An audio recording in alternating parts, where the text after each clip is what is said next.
আমাদের দেশের বর্তমান যে পরিস্থিতি, সেই পরিস্থিতিতে আমরা ভারতের ব্যাপারে, ভারতের যে আগ্রাসন, সেটা শেখ হাসিনার সময় যেমন ছিল, স্বাধীনতার আগে যেমন ছিল, স্বাধীনতার পরে এবং এখন পর্যন্ত 24-এর আমাদের চূড়ান্ত যে স্বাধীনতা, তারপরেও তাদের সেই আগ্রাসনের বিভিন্ন মাত্রায় আমরা সেটা দেখছি।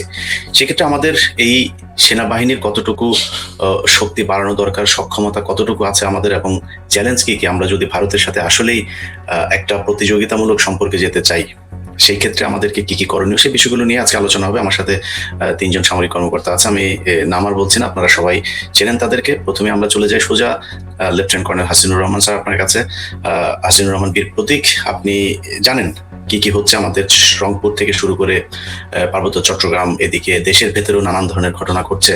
চীনে সম্প্রতি আমাদের প্রধানমন্ত্রী সফর করেছেন, সেটা নিয়েও ভারতীয় পররাষ্ট্র মন্ত্রণালয়ের মুখপাত্র তিনি খুব আক্রমণাত্মক কথাবার্তা বলেছেন। এইসব মিলিয়ে ভারতের সাথে আমাদের যে মুখোমুখি একটা অবস্থা, সেখান থেকে আমাদের বাংলাদেশ বলতে আমাদের সেনাবাহিনী এই দেশের রক্ষক, তারাই সার্বভৌমত্বের অতন্দ্র প্রহরী। সম্প্রতি সেনাবাহিনীতে কিছু ঘটনা ঘটেছে, সেগুলোকে আমরা অত্যন্ত আশাব্যঞ্জক ভাবেই দেখছি। প্রাক্তন কিছু সামরিক কর্মকর্তা, যাদেরকে তাদের পদ পদবি, বিভিন্ন ধরনের সুযোগ সুবিধা, সেগুলো ফেরত দেওয়া হয়েছে। আরো কিছু কর্মকর্তা আছে, যার মধ্যে আমাদের এখানে রেজাউল করিম, তিনিও আছেন। এরকম কিছু কর্মকর্তা, তাদের ব্যাপারেও এখনো পুনর্মূল্যায়নের কাজ চলছে। তো এই বিষয়গুলো নিয়ে সেনাবাহিনীর প্রতি আমাদের যেমন আশা আছে, তেমন আমাদের হতাশাও আছে অনেক কিছু। গত 15 বছরে সেনাবাহিনীর কোনো আধুনিকায়ন করা হয় নাই। সেনাবাহিনীর জন্য আমাদের মূল টার্গেট যেটা আপনারা একসময় করতেন আমাদের পার্শ্ববর্তী দেশকে কেন্দ্র করে, সেই টার্গেটটিও আমরা আসলে পাকিস্তানে নিয়ে গিয়েছি। এসব মিলিয়ে আমাদের সেনাবাহিনীর যে পেছনের দিকে ফিরে গিয়েছিলাম, সেখান থেকে নতুন করে ফিরে আসা এবং সেনাবাহিনীর জন্য আসলে এই মুহূর্তে করণীয় কি? বিসমিল্লাহির রহিম। উপস্থিত সবাই আসসালামু আলাইকুম। আমরা অনেক রক্ত, অনেক কষ্টের বিনিময়ে বর্তমানে আমরা 24-এর একটা বিপ্লবের পর একটা দেশ সোজা হয়ে দাঁড়ানোর চেষ্টা করতেছি। আমাদের সেই পুরোনো খরচ থেকে বেরিয়ে আসতে আমরা অনেক সময় নিচ্ছি। তারপরও একটা নির্বাচন হলো, বিএনপি সরকার ক্ষমতায়, উনি চাচ্ছেন ফিরে আসতে আগের জায়গায়। আমরা প্রথম দিকে চরম হতাশ ছিলাম, কিন্তু আমাদের প্রধানমন্ত্রী চীন সফর, আমার মনে হয় ভারতের যথোপযুক্ত একটা জবাব হয়েছে। আওয়ামী লীগকে ব্যান করা হয়েছে, আমার মনে আরো কিছু কঠিন সিদ্ধান্ত নেওয়া উচিত। আসা যাক ভারত আমাকে কেমন দেখতে চায়। ভারত সবসময় আমাদের দেখিয়েছে যে আমি তার রাজ্য, তার চেয়ে নিচ্ছি। আমাদের স্বাধীনতার সে মূল্যায়ন কখনো করে নাই, আর যা আমরা এতদিন বলতে পারিনি, তাই আমরা এখন বলছি। 47 থেকে শুরু করে অদ্যাবধি ভারত সবসময় আমাদের পিছনে লেগেছিল। তার 7 সিস্টারের জন্য সে আমাদেরকে স্বীকার করতো না। দুর্ভাগ্য আমাদের এবং আওয়ামী লীগ আজ তার এই ভারতের অখণ্ড ভারতে বিশ্বাসী ছিল, এবং তেমনটাই সে পছন্দ করত। দেশের মধ্যে যে সকল চুক্তি উনি করেন, সকল চুক্তি ভারতের স্বার্থে করেন। এই দেশের জনগণকে উনি কখনোই মূল্যায়ন করেন নাই। এখন এই ভারত আসলে কি চায়? ভারত সবসময় চায় আমরা তার প্রজার মতো থাকবো, এবং যা ইচ্ছে তাই উনি করবেন, আমরা কোনো প্রতিবাদ করতে পারবো না। এবং এই জিনিসটা থেকে আমি বেরিয়ে আসতে চাই। ভারত যে আসলে খুব শক্তিশালী জাতি তা না। ভারতের শত্রু তো আমরা একা না, ভারত আছে পাকিস্তান, বিপক্ষে আছে চায়না, বাংলাদেশ। এই 3 সেক্টর ভারত হ্যান্ডেল করার মতো সামর্থ্য ভারতের নাই। ইভেন একটা সেক্টর আজকে আমাদের কিন্তু 10+ ডিভিশন, অর্থাৎ ভারতের 30 ডিভিশন সৈন্য লাগবে, যেটা সে কোনোদিন পারবে না। তারপর ভারতের যে ইন্টারনাল সিকিউরিটি সমস্যা রয়েছে, এই 7 সিটার থেকে শুরু করে পাঞ্জাবের যে খালিস্তান, ওদিকে আছে ঝাড়খণ্ড, আরো অনেক অনেক। এই আসলে কতটা ইন্টারনাল সমস্যা রেখে বই সমস্যা করার কোনো সামর্থ্য নাই। ভারত সেই 7-10 সময় থেকে জবাব দিচ্ছে, ওই সাহসিকতা ভূমিকা রাখতে পারেনি। আপনি দেখেন, আমরাই ভারতকে 71 স্বাধীনতা এই সম্মানটা ফিরাই দিচ্ছি। সেটা বরাবরই হেরে আসতেছিল চীনের সাথে, পাকিস্তানের সাথে। 71-এর মুক্তিযুদ্ধরা তাকে চরম সহযোগিতা করে, যার জন্য একটা বিজয় ভারত পায় হাতে। বাস্তবিক হতে কি এটা ভারত জানে। ভারতের সেই সামর্থ্য নাই বাংলাদেশে ঢুকে এসে শেখ মুজিবুর রক্ষা করতে পারতো বা পরে আসতে পারতো, আসে নাই। সামর্থ্য থাকলে তো ভারত ফেরত যেত না সেনাবাহিনী নিয়ে, আসলে সামর্থ্য নাই। এই অল্প কয়েকদিনে সেনাবাহিনীর মধ্যেই চট্টগ্রামে মারামারি হয়ে যায় সেনাবাহিনীর সাথে ভারতের সেনাবাহিনী, ওই ক্যাপচার ট্যাঙ্ক নিয়ে, যেটা ক্যাপচার করা হয়েছে 65 ওয়ারে পাকিস্তানে। তো ভারত যত লাভ দেখ, তার সেনাবাহিনী আমাদের সেনাবাহিনীতে দূরের কথা, আমাদের আনসারের সমতুল্য না। তাদের তো জোশ নাই যুদ্ধ করার জন্য। কেন করবে? উত্তরপ্রদেশের লোক কেন আসে বাংলাদেশে যুদ্ধ করবে? আমরা বাংলাদেশে বসে যুদ্ধ করবো। তা আমাদের বড় শক্তি হলাম এক জাতির দেশ, এটা আমার। এই প্রতিটা ভূমি, ছোট রাজ্য, প্রতিটা ভূমি আমরা সবার এক জাতির। হিন্দু মারমা খ্রিস্টান সবাই আমরা মোটামুটি বাংলাদেশি, এবং এর 99 বাঙালি এর পৃথিবীর কোথাও নাই। এটা বিশাল একটা শক্তি। আমরা এই শক্তিটাকে সুশীলরা নানা রকম ভয়ভীতি দেখা চাপায় রাখা হয়েছিল, এখান থেকে আমরা বেরিয়ে আসতে চাচ্ছি। অনেকে অনেক কথা বলে, ভারতের জন্য আসলে আমাদের বড় জিনিসের দরকার শক্তি, সেটা হলো ঐক্য। সবাই কোনো বিভেদ থাকবে না, এখানে কোনো ত্যাগ দেওয়া যাবে না। বাংলাদেশি দেশ রক্ষার জন্য আমরা সবাই ঐক্যবদ্ধ। আমরা কারণ ছাড়া নিজেদেরকে ধ্বংস করব না। আর যে জিনিসটা দরকার, সেনাবাহিনী শক্তিশালী হইতে হয়, তাহলে নিজের আত্মবল মনোবল বাড়ে। আমাদের মনোবল তো আমরা মুসলমান, মরলে শহীদ, এটাই বড় অস্ত্র। এখন কিছু প্রচলিত নিয়মের কিছু অস্ত্র দরকার, কিছু ভালো যুদ্ধ বিমান দরকার। দেখেন, আমি যুদ্ধ বিমান কেন ভারতে লাফালাফি কেন? এর পাশাপাশি আমাদের এত সামর্থ্য নাই। সামর্থ্য যখন নাই আমাদের, তাহলে আমরা যুদ্ধের ট্রিটি করব কার সাথে? চীনের সাথে, পাকিস্তানের সাথে, টার্কির সাথে, সৌদি আরবের সাথে, দরকার হলে ইরানের সাথে, যাতে ভারত আমাদেরকে চোখ তুলে তাকাতে না পারে, কোনো হুমকি দিতে না পারে, সেই দিন শেষ। এর পাশাপাশি আরো একটা দর্শন আছে, আমার শত্রুটাকে আমি আরো একটু সংকুচিত করবো। শত্রু আমার বন্ধু, আর এটা ভালো করে বিশ্বাস করি। এবং এটা যদি আমি হ্যান্ডেল করতে পারি ঠিক মতো কৌশলে, আমার আসলে সক্ষমতা কয়েক গুণ বেড়ে যায়, আমি বাড়বে ইনশাল্লাহ। আমি ব্যক্তিগতভাবে মনে করি আমরা বাংলাদেশিরা বিভেদ থাকবে না। আমাদের অনেক কিছু করণীয় আছে দেশ উন্নয়নের জন্য। আমি নিজের দেশেই অস্ত্র বানাবো, কেন পারবো না? না পারে কি? 20 কোটি লোকের দেশ। আমি তো ব্যক্তিগত মনে করি স্বাধীনতার সময় ছিল আমরা 7.5 কোটি, পাকিস্তানের ছিল 5 কোটি, 4 জাতি মিলা। আমরা যে কত বড় ভুল করছি তখন। যেইভাবে ভুল পাকিস্তানের নির্বাচন করুক, বাঙালি ক্ষমতা থাকবে পাকিস্তানে। 7.5 কোটির এক জাত, আর 4 জাত মানে 5.5 কোটি। কিন্তু আমাদেরকে ছাত্র নেতারা ভুল বোঝানোর ফলে আজকে এই অবস্থা হয়েছে। এখন আমি ভয়ে কাঁপি যে সার্বভৌমত্ব রক্ষা করতে পারতেছে না। যাওয়ার হয়েছে, স্বাধীন আমরা হইতামই, রক্তক্ষরণ দরকার ছিল না। স্বাধীনতা চাই না আমাদের শেখ মুজিবুর রহমান, যার জন্য এত সমস্যা হয়েছে। স্বাধীনতা আপসই হইতে পারতাম, পাকিস্তানটা চায় না তো বাঙালি তাদের শাসন করুক। ভুট্টো তাহলে কোনোদিন হইতে পারবে না পাকিস্তানের প্রধানমন্ত্রী, যদি বাঙালি এক থাকতো। যাই হোক, সেই বিষয়ে বাদ। এখন আমাদের কৌশল। আজিনুর ভাই, ধরেন তারেক রহমান যেই কথাটা আপনি গিয়েছিলেন, যে তারেক রহমান চীন সফর থেকে শুরু করে আমরা কার কাছে যুদ্ধ বিমান কিনবো, আমরা কাদের সাথে ড্রোন সম্মিলিতভাবে তৈরি করব, কাদের সাথে কি চুক্তি, এইসব নিয়ে সরাসরি ভারত কথা বলছে, এবং সেটা আমাদের বাংলাদেশের গণমাধ্যমে প্রচারও হচ্ছে। তো এই জায়গাতে এই যে ভারত আমাদেরকে যেই হুমকিটা তারা দিতে চাচ্ছে, এই 15 বছরে এমন কি করা হয় নাই সেনাবাহিনীর জন্য যে কাজগুলো এখন করা উচিত বলে মনে করে? সেই সুযোগটা তো আপনাদের এখন আছে, আপনার নিজেও সেনাবাহিনীর ভেতরে। অবশ্যই ভাই, আমাদের এখন প্রচুর করার আছে। আপনি দেখেন, আমরা 4টা ব্যাটালিয়ন, একটা ব্যাটালিয়ন নতুন হইতেছে, তার 4টা কোম্পানির নাম রাখা হয়েছে খলিফার নামে। এত বড় সাহস তো সেনাবাহিনী ছিল না আগে। বিডিআর খালি লাস্ট রিসিভ করতো, লাস্ট মারতো ভারতীয়রা, আমরা রিসিভ করতাম। এখন বিডিআর সৈনিকরা কথা বলতেছে, এবার চমৎকার কথা বলতেছে, সাথে আছে জনগণ। এই যে পরিবর্তন, এটাই 24 পরে পরিবর্তন। এখান থেকে বাঙালি আর পিছনে যাবে না, সাহস আস্তে আস্তে হয়। লক্ষণ সেন থেকে আমরা কিন্তু চরম শিখরে গেছি, ভারত কিন্তু কোনো পরীক্ষা দেয় নাই। সুতরাং আমাদের এখন উচিত হবে একদম জস্বী জবাব দেওয়া। কিন্তু আমাদের পররাষ্ট্র মন্ত্রণালয় এখনো সেই জায়গায় আসতে পারে নাই। এই যে হাই কমিশনার আসলো সীমান্তে হেঁটে, তাকে রিসিভ করার জন্য চলে গেছে পররাষ্ট্র মন্ত্রণালয় একজন ভদ্রলোক। সে তো এখনো সে নিয়োগ পায়নি, কূটনীতিক হয় নাই। পরিচয়পত্র মানে উনি পরিচয় পেশ করবেন, পরিচয়পত্র, তারপর উনি স্বীকৃতি পাবেন উনি কূটনীতিক হবেন কিনা। আগেই চলে গেছে, ওই যে আগের চরিত্র রয়ে গেছে ফরম্যাটের মধ্যে। এই চরিত্র খরচ থেকে বেরোতে হবে। আমরা কথা বলতেছি, এখন অনেকেই কথা বলে, এটাই আমাদের অ্যাচিভমেন্ট, 24 অ্যাচিভমেন্ট, যে আমরা ভারতকে, যে আমার শত্রু, আমিত্র শত্রু, এটা 24 বুঝাইছে, আমরা এখন বুঝি, সবাই আমরা বুঝি। এই যে হিল ট্যাক্সের সমস্যা, এই হিল ট্যাক্স ভারত দেয়, অন্য কেউ দেয় না। অদ্যাবধি কোন রাজনৈতিক নেতা হিল ট্যাক্সের সমস্যা নিয়ে ভারতকে চাপ দেয় নাই, কেন তুমি এই কাজটা করছো। হিল ট্যাক্সের অস্ত্র দেওয়া, প্রশিক্ষণ দেওয়া, শান্তিবাহিনী সৃষ্টি, প্রায় 30,000 বাঙালি মারা গেছে, সেনাবাহিনী, নৌবাহিনী, সব বাহিনীর লোক। কার জন্য? ভারতের জন্য। আর কিছু কথায় 10 ট্রাক, কোথায় 10 ট্রাক ছিল অস্ত্র? 2 সাম্পান্ন কিছু অস্ত্র ছিল, তার দেশের লোক অস্ত্র নিয়ে গেছে। আমরা টাকাও দেন, কিছু নেই, আমাদের ভূমি ব্যবহার করছে। এর প্রেক্ষাপটে আমরা কথা বলতে পারি। তো আমাদের কথা হলো, আমাদের রাজনীতিবিদরাও সাহসী হতে হবে।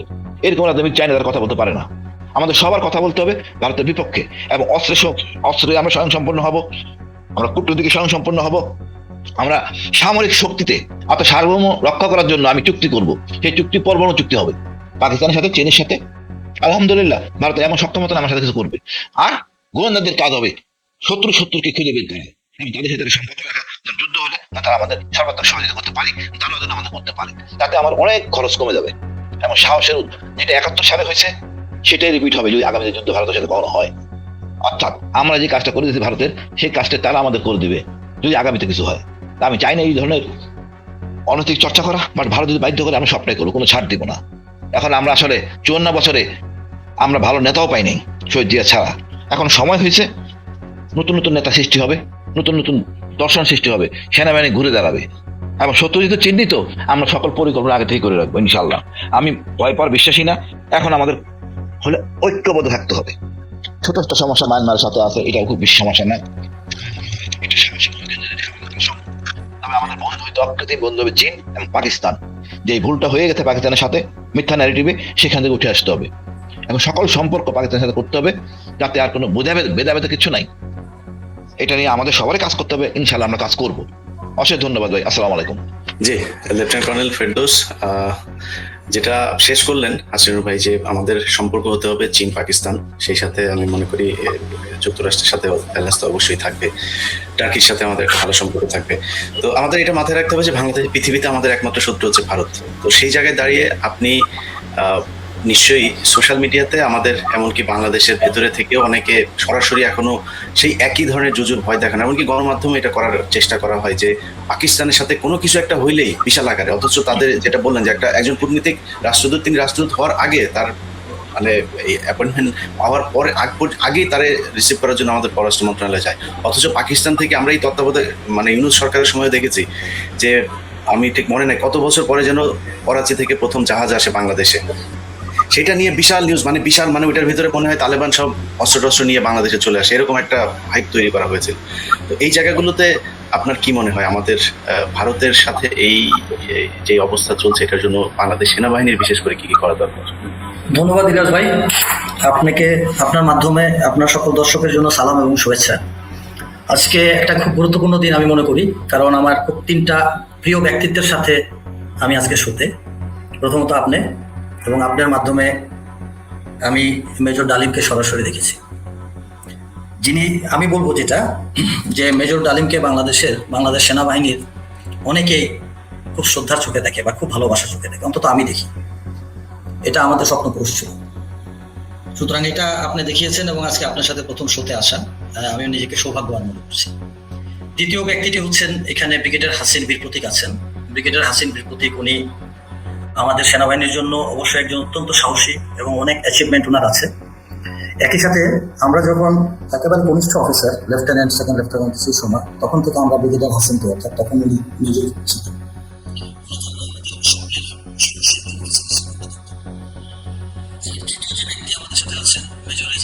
উনি আর আমি একসাথে চাকরি করার সৌভাগ্য হয়েছে 2বার। একবার স্কুল অফ ইনফ্যান্ট্রি অ্যান্ড ট্যাকটিক্সে ওনার একটা প্রশিক্ষণ কোর্সে, সেখানে আমি ইনচার্জ ছিলাম প্রশিক্ষণের, অস্ত্র প্রশিক্ষণে। দ্বিতীয়ত জাতিসংঘ মিশনে আফ্রিকা লাইবেরিয়াতে আমরা একসাথে কাজ করেছি।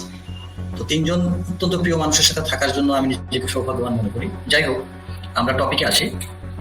টপিকটা শুরু করার আগে আমি ফার্স্টে এটা বলবো যে বাংলাদেশ সেনাবাহিনী এমন একটা বাহিনী যেটা নিজে যুদ্ধ করে একটা দেশ স্বাধীন করে সে সেনাবাহিনী আছে।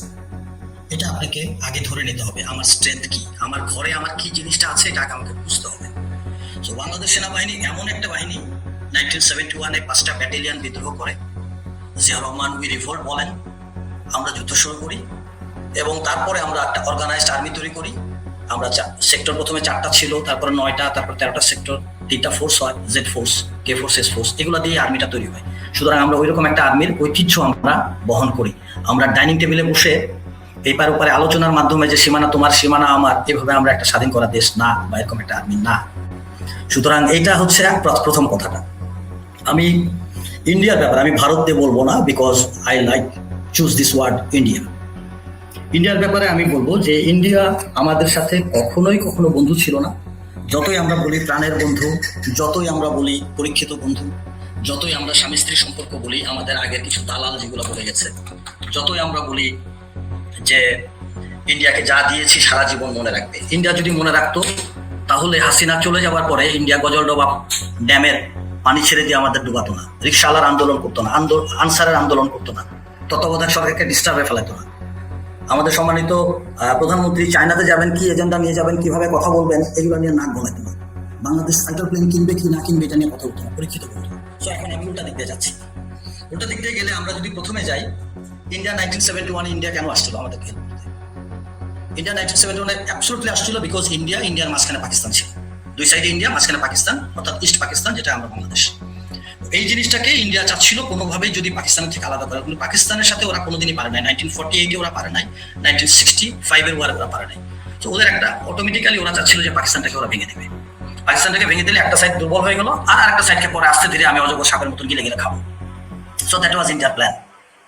1969-এ শেখ মুজিবুর রহমান সে বলছিল, how can we turn hour face from Calcutta where we consider it as our cultural Kaaba. India আমাদেরকে মানে সোজা কথা, ইন্ডিয়ার একটা আগ্রাসী একটা মনোভাব ছিল আমাদের উপরে, সেটা ইন্ডিয়া ফার্স্টে শুরু করছিল কালচারাল ডক্ট্রিনেশন দিয়ে। কালচারাল ডক্ট্রিনেশনের ফার্স্ট কথাটা ছিল শেখ মুজিবুর রহমানের ওই যে কালচারাল কাবা ক্যালকাটাকে ও বানাইছে। এরপরে ইন্ডিয়া সিকোয়েন্সিয়ালি ইন্ডিয়া মুক্তিযুদ্ধের চেতনা ঢুকাই দিল। ভাষা এবং সাহিত্যের তথাকথিত ঐতিহ্য, অর্থাৎ এই পারের বই, লেখার বই, এই পারের সিনেমা, এই পারের আলোচনা, সবকিছু হচ্ছে ক্রস। এপার বাংলা ওপার বাংলা ল্যাঙ্গুয়েজটা ইন্ডিয়া চালু করে দিল। গণমাধ্যম এবং বিনোদন দিয়ে আমাদের ব্রেন ওয়াশ করে দিল। রবীন্দ্রিক একটা কালচার ঢুকানোর ইন্ডিয়া চেষ্টা করলো বরাবর বাংলাদেশে। এবং সেটা হচ্ছে আরেকটা হচ্ছে যে Indian council for cultural relation, যেটার মাধ্যমে ইন্ডিয়া বাংলাদেশের সাথে কালচারাল এক্সচেঞ্জ করার একটা।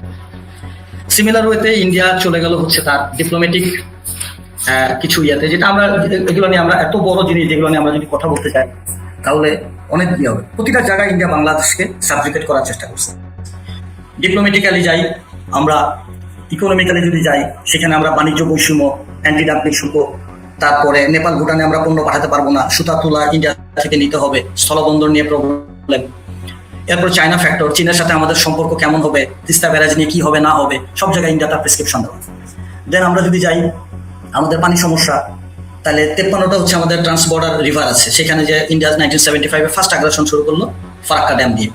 তিস্তা ব্যারাজ আমরা করতে পারবো না, গজলডোবা ড্যাম দিয়ে আমাদেরকে ডুবাই দিল, টিপাই মুখ ড্যাম দিয়ে আপনার হচ্ছে, এবং হাইড্রোলজিক্যাল বিভিন্ন ক্রাইসিস ইন্ডিয়া বাংলাদেশের সাথে শুরু করছে। লাস্ট যেটা সেটা হচ্ছে ইন্ডিয়া বাংলাদেশের সাথে বর্তমান সরকার আসার পরে যে পুশিনের নাটকটা শুরু করলো। সেখানে ইন্ডিয়া বাংলাদেশে দেখা যাচ্ছে যে আমাদের মোটামুটি ভাবে বাংলাদেশের প্রতিটা জায়গায়, এই লাল ম্যাপে আপনি দেখেন যে বাংলাদেশের প্রায় প্রতিটা ইঞ্চি থেকে, কুমিল্লা থেকে যদি শুরু করি অ্যান্টি ক্লকে যদি ঘুরে আসি একেবারে পঞ্চগড় দিনাজপুর হয়ে একেবারে সাতক্ষীরা পর্যন্ত প্রত্যেকটা জায়গায় ওরা পুশিনের ট্রাস্ট ট্রাই করছে। এন্ড দেন নেক্সট লাইন, সেখানে আপনি দেখেন ওরা ওদের দেশের ভিতরে ওরা সিলেক্টেড এমন ভাবে, ওরা কিন্তু বাঙালি না, বাংলাদেশি না, ইন্ডিয়ান লোকদেরকে বাংলাদেশে ঢুকানোর জন্য ওরা বিভিন্ন হোল্ডিং সেন্টারে নিয়ে আসে, সেখানে ওয়েটিং করার পরে যে জায়গাতে ওরা মানে কাতুকুতু দেওয়ার মতন, যে জায়গাতে দুর্বল পায় ওইভাবে ওরা ঢুকায় দেয়। তো এই পুশিংটা দিয়ে ওরা কি করলো, বাংলাদেশটাকে ওরা আর একটু ডিস্টার্ব করা শুরু করলো। মানে এটা জাস্ট বর্তমান সরকারের এন্ডুরেন্সটা টেস্ট করার জন্য ইন্ডিয়া এগুলো করতেছে। লাস্টলি হচ্ছে গিয়া একটা হিউ তুলে দিল যে আমাদের রংপুরের আপনার জায়গাটার নাম এই মুহূর্তে মনে করতে পারছি না, সেখানে একটা তথাকথিত রাম মন্দির, রামের একটা মূর্তি তৈরি করা, সেটা দিয়ে ইন্ডিয়া হচ্ছে আমাদের বাংলাদেশকে আর একটু ডিস্টার্ব করা এবং আমাদের যে কমিউনাল যে একটা হারমোনি আছে সেটা নষ্ট করে, পলাশবাড়িতে সেটা, গাইবান্ধার পলাশবাড়িতে এটা শুরু করলো। এবং এখানে দেখেন সেখানে আবার আরেকটা গুজব ছড়ানো শুরু করলো যে ওখানে হচ্ছে গিয়ে ওই এলাকার লোক, ওইখানে আমরা হচ্ছে একটা ডেমোগ্রাফিক চেঞ্জ বলা হয় এটাকে, ডেমোগ্রাফিক চেঞ্জটা করার চেষ্টা করলো। একটু যদি পরের স্লাইডে যান তাহলে দেখবেন যে, পরের স্লাইডে প্লিজ, এখানে আপনি দেখবেন, এখানে আপনি দেখবেন যে বাংলাদেশের ওই জায়গাগুলো অর্থাৎ পঞ্চগড়, ঠাকুরগাঁও, নীলফামারী, জয়পুরহাট, লালমনিরহাট, কুড়িগ্রাম এবং গাইবান্ধা, কোথাও কিন্তু ওরা আমাদের দেশি, ওরা আমাদের জাত ভাই, ওরা আমাদের দেশের অংশ, আমাদের দেশের নাগরিক। আমি সেই হিসেবে সম্মান দিয়ে বলছি, কোথাও কিন্তু তাদের পার্সেন্টেজ কিন্তু 15% না, তারা আমাদের এখানে মাইনরিটি, তারা আমাদের সম্মানের একটা, আমাদের ঐতিহ্যের একটা অংশ। বাট এমন ভাবে দিল যে হচ্ছে রংপুর এলাকাটা হচ্ছে হিন্দু, আমরা কমিউনিটি ওখানে এস্টাবলিশ করতেছি বা কমিউনিটি তৈরি করার চেষ্টা করা হচ্ছে, ওই রামের মূর্তিটাকে ডিস্টার্ব করা হচ্ছে। এই প্রতিটা ক্ষেত্রে ইন্ডিয়া বাংলাদেশটাকে ডিস্টার্ব। এন্ড দেন আরেকটা জিনিস শুরু করলো ইন্ডিয়া, যে ইন্ডিয়া আমাদের বাংলাদেশের এই রংপুর এবং এই এলাকাটা ইন্ডিয়া দখল করে নিবে, দখল করে তাদের 7 সিস্টারটা ওয়াইডেন করবে। এই সবগুলো বিষয় দিয়ে ইন্ডিয়ার এই টোটাল জিনিসটা হচ্ছে ইন্ডিয়া বাংলাদেশের এন্ডুরেন্স চেক করতেছে। এন্ডুরেন্স চেকের যে জিনিসটা, যেটা একেবারেই রিমোট। আমি আগেই বলেছিলাম যে বাংলাদেশ এমন একটা বাহিনী, বাংলাদেশ সেনাবাহিনী এমন একটা সেনাবাহিনী যেটা যুদ্ধ করে তৈরি করা একটা সেনাবাহিনী। এই সেনাবাহিনীর সাথে ফাইট করার মতন বা এই সেনাবাহিনীর সাথে লড়াই করার মতন সেনাবাহিনী ইন্ডিয়া না। ইন্ডিয়ান সেনাবাহিনীতে এখনো অফিসার বনাম সোলজারে ক্রসফায়ার হয়, ওখানে ওদের গোলাগুলি হয়। ইন্ডিয়ান সেনাবাহিনীতে বলতে লজ্জা লাগে, বাট এখনো অফিসারের ওয়াইফকে সোলজাররা টেনে নিয়ে চলে আসে।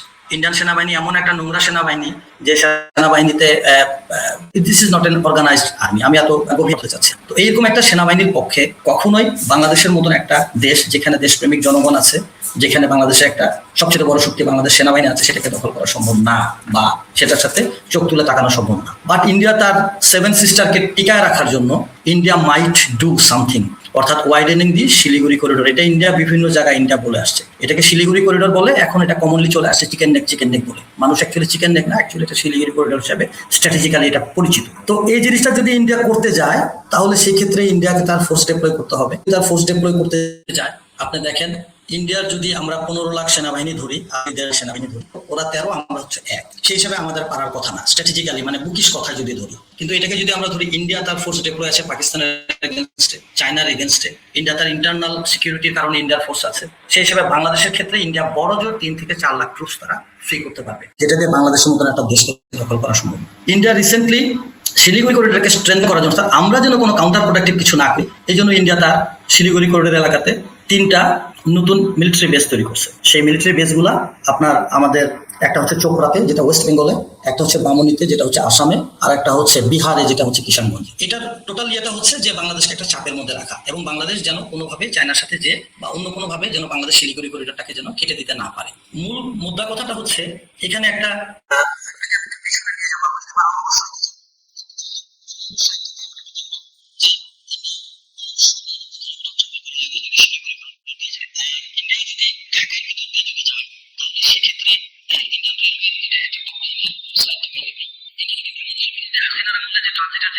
সেটা যদি করে, তাহলে ইন্ডিয়া বাংলাদেশের ভিতর থেকে মাত্র ইন্ডিয়া লাগবে হচ্ছে গিয়া 495 কিলোমিটার।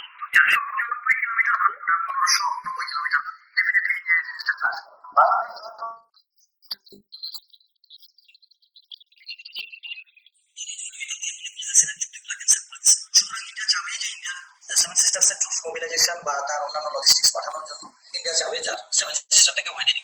তো এই ওয়াইডেনিংটা যদি ইন্ডিয়া করতে চায় তাহলে ওখানে একটা মিলিটারি অপারেশন করতে হবে। তো এই মিলিটারি মাস্টার করতে হবে। হোয়াইজ আমাদের ওখানে আছে কত, 2টা ডিভিশন, বগুড়া ডিভিশন এবং রংপুর ডিভিশন। তাহলে সেটা আমাদের যারা মিলিটারিতে, যারা বড় সার্ভিসে যারা আছেন, তারা এখন এই মুহূর্তে ডিসিশন নেবেন। বাট আমরা যদি ওইভাবে চিন্তা করি যে এটা কখনো পসিবল না, ইন্ডিয়ার পক্ষে একটা ড্রিম। বাট হিস্ট্রি আমাদেরকে এটা শিখাইছে, এটা সত্যি কথা, পুরা হবেই, আজ হোক কাল হোক, কোনো না কোনো জায়গায় যুদ্ধ হবে। জি, ইনশাল্লাহ সেটার জন্য বাংলাদেশের মানুষ এবং সেনাবাহিনী সবাই প্রস্তুত আছে। ফেরদৌস ভাই, আপনি সেটার জন্য প্রিপেয়ার থাকবে। 6 মিনিট গত পলিটিক্যাস বৃদ্ধি করার কোনো স্কোপ দেয় না। ইন্ডিয়া বিভিন্ন চাপে হাসিনার মাধ্যমে তৈরি করতে দেয় নাই। বাংলাদেশ এয়ারফোর্সের নতুন এয়ারক্রাফট আনার কোনো স্কোপ ইন্ডিয়া তৈরি করে দেয় নাই। বাংলাদেশ সেনাবাহিনীকে মডার্নাইজ করতে দেওয়া হয় নাই। বাংলাদেশ সেনাবাহিনীর ডক্ট্রিন চেঞ্জ করে দেওয়ার চেষ্টা করা হয়েছে। তথাকথিত কিছু ইন্ডিয়ার দালাল, কিছু এক্স মিলিটারি অফিসার, যারা একটা কাগজ, দিস ইজ সারপ্রাইজিং, আমি একটা খবর বলি, একটা ওয়ান পিস অফ পেপার, একটা পিস বলে নিজের হাতে বলে বাংলাদেশ সেনাবাহিনী ডক্ট্রিন বলে লিখে গেছে, এবং এটা দিয়ে তারা হাসিনার আমলে অনেক জিন্দাবাদ দিয়ে গেছে। তো বাংলাদেশ সেনাবাহিনীকে মডার্নাইজ করতে হবে। মডার্নাইজ করতে গেলে যে জিনিসটা লাগবে সেটা হচ্ছে সব ইন্ডিয়া হেড যে জিনিসটা, অর্থাৎ ওই হেড না, সে আমার নেইবারিং কান্ট্রি, ওইভাবে হেড না, বাট যে হেডটা তৈরি করতে হবে সেটা হলো যে আমার ইনভেশন আসতে পারে ইন্ডিয়া থেকে। তো সেই হিসাবে আমাকে প্রিপেয়ার রাখা এবং আমার দেশটাকে ওইভাবে, আমার সেনাবাহিনীটাকে ওইভাবে ট্রেনিং দিয়ে তৈরি করে রাখা। এই যে সাইকোলজিক্যাল যে ইম্প্যাক্ট আমার ভিতরে পড়বে বা আমার সোলজারের ভিতরে পড়বে, সেই জিনিসটা আগে তৈরি। প্রথমে যদি আপনি মেন্টালি যদি আপনি না তৈরি থাকেন, যেমন আগে ইন্ডিয়া কখনো আমার দেশ যুদ্ধ আসবে না, আমাদের দেশ দখল করবে না, এরকম কিছু কাব্যিক কথা আগে বলা হয়েছে, পরীক্ষিত বন্ধু বলা হয়েছে। এই জিনিসগুলো দিয়ে আমাদের মনটাকে অন্যভাবে ডাইভার্ট করে দেওয়া হয়েছে। ইন্ডিয়ান দালাল অনেক তৈরি করা হয়েছে। বাংলাদেশ সেনাবাহিনীতে সবার আগে যেটা তৈরি করতে হবে সেটা ডক্ট্রিনাল চেঞ্জটা করতে হবে। এজন্য আপনি আপনার বক্তব্যটাই করেন। দর্শক সহ এবং আমার সাথে উপস্থিত শ্রদ্ধা ব্যক্তিবর্গ যারা আছেন, সবাইকে আসসালামু আলাইকুম। আমি একটা সহজ কথাতে একটা আমার বক্তব্যটা শুরু করি। আমরা প্রায় সময় একটা কথা শুনতে পাই, বিভিন্ন সময় যখন বলা হয়, এবং এটা আমি আওয়ামী লীগের সময় তো বেশি শুনতাম, যে বাংলাদেশের নিরাপত্তা নিয়ে কেন এত উৎকণ্ঠা কাজ করবে। ভারতের তরফ থেকে একটা কথা আসতো যে ইন্ডিয়া তো বাংলাদেশের নিরাপত্তার জন্য ইন্ডিয়াই আছে, বাংলাদেশ কোনো সমস্যায় পড়লে তো ইন্ডিয়াই দেখবে। এই বিষয়টা, এই কথাটা, মানে আমি বলবো যে আন্তর্জাতিক সম্পর্কের ক্ষেত্রে বা আন্তর্জাতিক যদি ইন্টারন্যাশনাল পলিটিক্সের কথা চিন্তা করা হয়, বা একটা স্টেট শিপ, মানে একটা রাষ্ট্র বা পলিটিক্যাল সায়েন্টিস্টরা আসলে এগুলো শুনলে হাসবে, এবং এটা একটা এক ধরনের মকারি টাইপ স্টেটমেন্ট। আমি এটার কখনোই সম্ভব না যে একটা প্রতিবেশী রাষ্ট্র কখন আরেকটা প্রতিবেশী রাষ্ট্র তার নিরাপত্তা দিবে। হ্যাঁ, তবে সেক্ষেত্রে এখানে একটা বিষয় হচ্ছে কি যে এটা বন্ধুত্ব থাকতে পারে, কিন্তু নেইবারিং স্টেটদের সাথে, বিশেষ করে ওয়ান অফ দ্য ওয়ার্ল্ডের খুব নাম করা একজন পলিটিক্যাল সায়েন্টিস্ট আছে, যার নাম হচ্ছে জন মিরশাইমার। যারা ইন্টারন্যাশনাল রিলেশনসে পড়াশোনা করছে সবাই তার নাম শুনে থাকবে। তো মিরশাইমারের একটা হচ্ছে কি যে কখনোই ওনার ফ্রেমওয়ার্ক অফ অফেন্সিভ রিয়েলিজম একটা থিওরি আছে ওনার, সেখানে উনি পরিষ্কার করে একটা কথা বলছেন যে কখনোই ইন্টারন্যাশনাল সিস্টেমে, এটা হচ্ছে একটা ইন্টারন্যাশনাল সিস্টেম হচ্ছে অ্যানার্কিক, একটা নৈরাজ্যপূর্ণ সিস্টেম। এই অ্যানার্কিক সিস্টেমে কখনোই একটা স্টেট আরেকটা স্টেটের বন্ধু হতে পারে না, বরং একটা স্টেটের জন্য আরেকটা স্টেট সবসময় অনিবার্য, মানে একদম ইনএভিটেবলি হচ্ছে সিকিউরিটি কম্পিটিশনে থাকে সবসময়। সবসময় একটা নেইবারিং স্টেট আরেকটা নেইবারিং স্টেটের কাছে একটা সিকিউরিটি কম্পিটিশনের এক ধরনের ট্র্যাপে আবদ্ধ থাকে, যে চাইলেও কখন একটা নেইবারিং স্টেট একটা প্রতিবেশী রাষ্ট্র একটা প্রতিবেশী রাষ্ট্র বন্ধু হতে পারে না, বরং তারা এই প্রতিবেশী রাষ্ট্র সবসময় চায় কিভাবে তার পাওয়ারটাকে বৃদ্ধি করতে পারবে।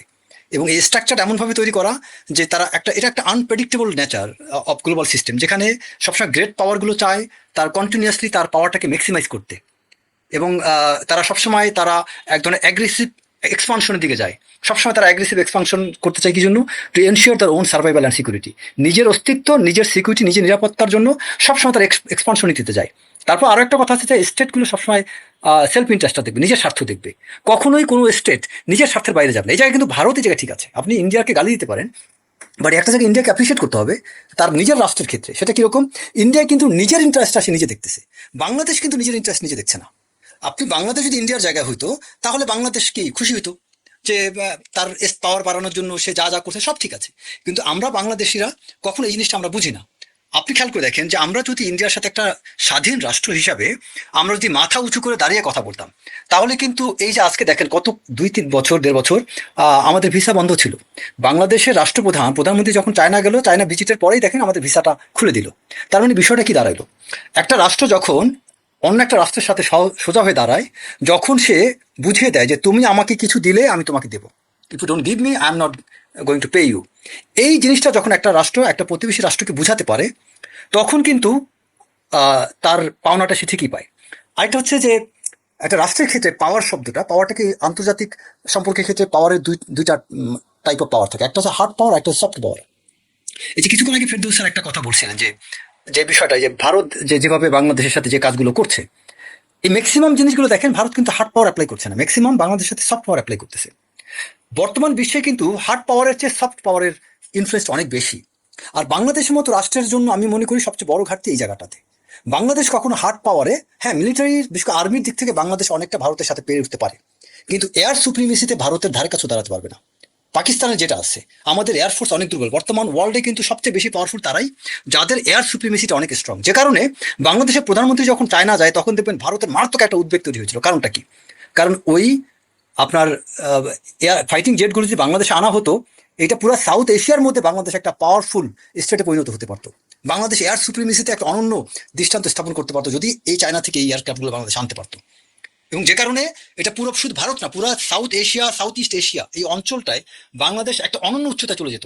কারণ পুরো বিশ্ব আপনি খেয়াল করে দেখেন, ইরান আমেরিকার সাথে ইসরায়েলের সাথে ফাইট করতে যেয়ে সম্পূর্ণ এয়ার সুপ্রিমেসিতে টিকে আছে তার ড্রোনের মাধ্যমে, কোথাও কিন্তু ল্যান্ড ওয়ারে সেটি মানে ভালো অবস্থায় নাই। তো এই জায়গায় বাংলাদেশের জন্য আমরা এয়ার সুপ্রিমেসি যদি এই মুহূর্তে বাড়াতে পারছি না। সো আমাদের সফট পাওয়ারটা কিভাবে হতে পারে?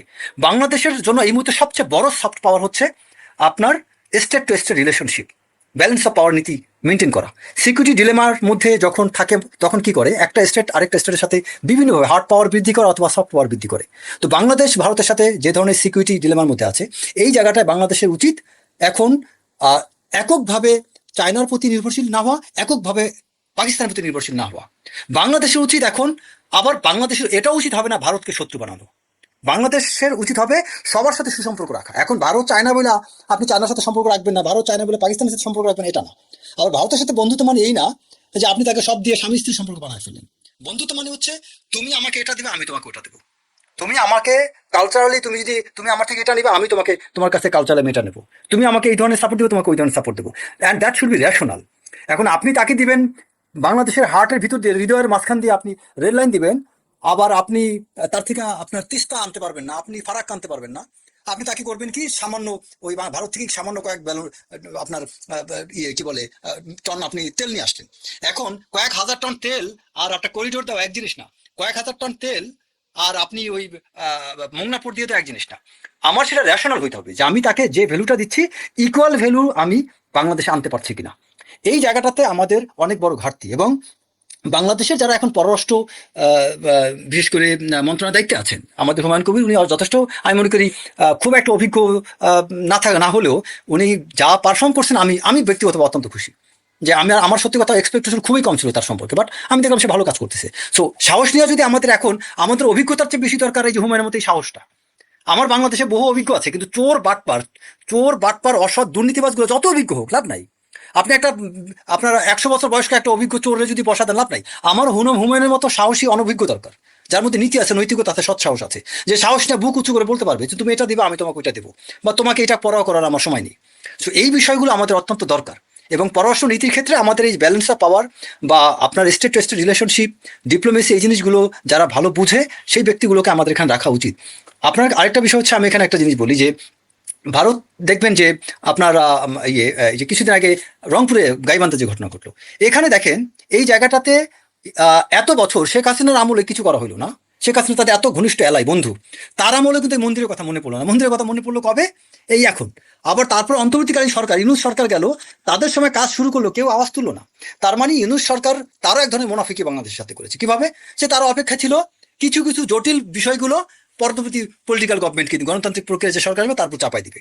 বাট একটা বিষয় হচ্ছে যে এই মুহূর্তে বাংলাদেশের মধ্যে জন্য যে দায়, একটা অর্থনৈতিক যে সংকট, এই সংকটের মধ্যে দিয়ে এই সংকট, এই যে এই ধরনের যে গাইবান্ধা যে বিষয়গুলো, এগুলো বাংলাদেশের জন্য অনেক বড় একটা প্রেশার। তো এই জায়গাটায় মাথা গরম না করে, উস্কানিতে না পড়ে আমাদের এটা কৌশলে ট্যাকেল করতে হবে। যেমন অনেক জায়গায় দেখা যাচ্ছে যে কিছু জায়গায় যে সাদা পতাকায় কলে কালেমা নিয়ে অনেক জায়গায় পতাকা উড়িয়ে দিছে। এটা কি আমাদের সত্যিকার অর্থে প্রকৃতপক্ষে আমাদের কোনো ইসলামিক চিন্তাবিদ বা স্কলার বা কোনো প্রকৃত মুসলমানরা এটা করছে? আমার তো মনে হয় এইটা একদম অ্যানার্কিক সিচুয়েশন তৈরি করার জন্য, এটাও তো আমাদের অন্য কোনো রাষ্ট্রের কোনো কেউ চলেরা এটা করতে পারে।